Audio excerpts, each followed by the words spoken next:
Thank you for the opportunity to talk with you today. I'm going to be as brief as I can. You all know the situation you face and the world faces with massive environmental degradation, desertification, megafires, and climate change. You're all aware that the youth of today in many countries are agitated and angry and demanding that political leaders, world leaders, take action. But as I know as a former president of a political party, politicians don't know what to do and can only take the advice of their advisors. Now, what advice are the political leaders of the world getting? We've had 25 conferences on climate, COP1 to COP25. And as you've seen, no advice of any clarity has come out of those. All we've seen is chaos and confusion, and not a word virtually about industrial agriculture playing a major role in climate change in every country. Not through any wisdom, almost by accident, I became very concerned with massive environmental degradation 65 years ago as a 20-year-old scientist joining a government service as a biologist. What I became concerned with when we didn't have the buzzwords, desertification, biodiversity loss, climate change, was the loss of biodiversity, soil erosion, and degradation that I was seeing in the wildest parts of Africa, where we were setting aside beautiful areas as future national parks. I became very concerned that we professional people did not know what we were doing, nor how to stop it, nor what was causing it. We could not blame cattle, corporate greed, anything else. These were wild areas of Africa. I worked with some of the best ecologists in the world, and none of us had solutions. That began the dedication of my life to trying to understand and find some solution to that. If I fast forward 20 years later, we had discovered what was causing desertification, but not yet the whole of the picture, and we were getting exciting results. If I fast forward beyond that to 1984, by that time, I was a political exile in America and was commissioned by the US Department of Agriculture to put 2,000 scientists through training. In a new management framework I was developing to address the complexity involved. With the help of those 2,000 scientists, we finally broke through in 1984 with understanding both the cause and the remedy of one aspect of the problem, desertification. If we come forward to now, in the succeeding years, we have been facing denial that humans were causing climate change, where we had never had denial that we were causing desertification over more than 10,000 years. Recently, the majority of sane scientists in the world have acknowledged that humans are causing climate change. To that, there is only one possible interpretation. If humans are causing it, then it is not being caused by fossil fuels, livestock, and all the things we're blaming. It is being caused by our management. And that happens to be the exact same management that was causing desertification over the last 10,000 years.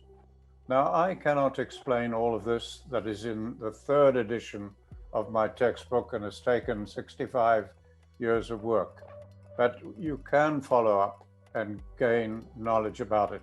All I can give you in the short time I'm allotted is some highlights and a way forward.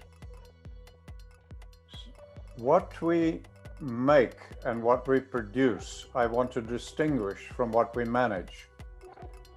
We make and produce masses of things: art, literature, cities, bridges, roads, space vehicles. We produce masses of food, soybeans, beef, grain.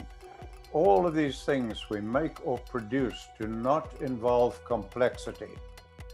They all stop if we stop making them or producing them. They stop if a battery runs out, fuel runs out, anything of that sort. We make or produce those, we do not manage those. There are only three things humans manage, and it is management that is causing climate change. The three things that we manage are ourselves. We manage our lives, our organizations, our communities. We manage nature, from which we produce food and energy, whether it be atomic or solar or coal or oil, and we manage economies. You do not make humans, organizations, nature, or economy. Those you manage. All of those are self-regenerating, self-managing in a way. If people die, the organization continues, families continue. If we lose hundreds of species, the environment, nature continues, but in changed form. And economies continue, as I have learned, even when an entire economy and currency collapses, the economy of the country that I live in was kept going by the black market, which was actually more honest and had more integrity than the mainstream economy. But these things are things we manage. When we look at management, it occurs at two levels. Everybody listening to me now, and myself, we can manage our own families. We can choose to ride a bicycle to work, to change the light bulbs. We can manage small communities, our families. That's the human scale of managing. When we manage at a large scale, the whole of Chile, the whole of Uruguay, Argentina, Zimbabwe, America, when we manage at that scale, it cannot be done by the individual. That management is done by institutions, human organizations, mainly by governments through laws, taxation, subsidies, regulations, etc., that dictate management. That is the institutional level of management. Now remember, we manage institutions, nature, and economy, all of which are complex. Now, when we get to the things that we make, when things go wrong, we can put them right. Problems are not difficult to solve. When it comes to the things we manage that are complex, problems are described in system science as wicked, meaning almost impossible to solve. It took us over 10,000 years to solve the problem of desertification and understand it was not being caused by livestock, but by management. That's an example. Now, when we manage at the levels I've said, the human scale and the institutional scale, both are causing desertification, but climate change and desertification and climate change is coming almost entirely from management at the government scale. It is being caused by the policies of every single government in the world, rather than by individuals who cannot develop policy. So we have two policies that need to be looked at very, very closely: agriculture and energy policies. How do we produce our food from nature, and how do we produce energy from nature when we have to do it through institutions that we're managing, which are complex, from nature that is complex, and in economies that are complex, and when the only economy in the world that can support a nation has to be based on the photosynthetic process. the end of the day, you have to eat food. Nothing is possible without agriculture. Now, when we look at this situation, I do not give doomsday talks. I would not be talking to you unless there was great hope. I regret not having the time to go into it in detail, but where the people and young people are demanding action from our political leaders, they are absolutely correct. Every human in the world should be demanding action. We should have put this on a war footing decades ago. Now, what are political leaders to do? Not a single political leader knows what to do. They can only rely on their advisors. And as I said earlier, if you look at the scientific advice, it is coming from people trained in narrow areas of expertise on things that we produce. There are no experts in how to manage the complexity of institutions, nature, and economies together, simultaneously, a complexity that is probably beyond human understanding forever. But that happens to be something that we've been working on for 65 years with the help of thousands of scientists in institutions that were opposing the work.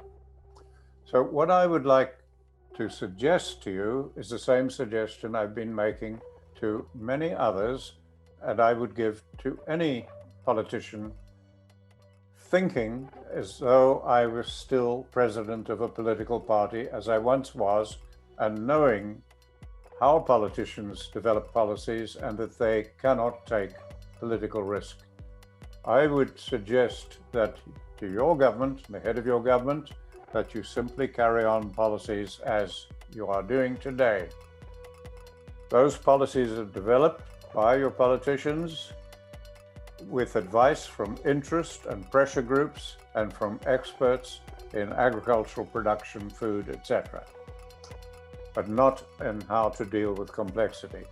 I would suggest that your government, while doing that, concurrently, at the same time, forms a small policy task force, acts in a statesman-like manner, not in a political manner, puts this above politics, and has this small force thoroughly investigate everything I am saying to you today about addressing the cause of desertification and climate change, which is exactly the same in Chile as it is in every nation in the world. I think if you do this investigation that I'm suggesting to you, you will find that it is entirely possible for your political leaders to develop policy in a national, holistic context, what every Chilean wants based on your culture, your society, your needs, and tied to your life-supporting environment, as it will have to be hundreds of years from now if your descendants are able to live a life like that. Truly regenerating your economy, your environment, your communities, and everything else. I believe you will find how relatively easy it is for you Chileans to be able to do that. I wish you well in your conference, and I thank you for the opportunity of talking to you.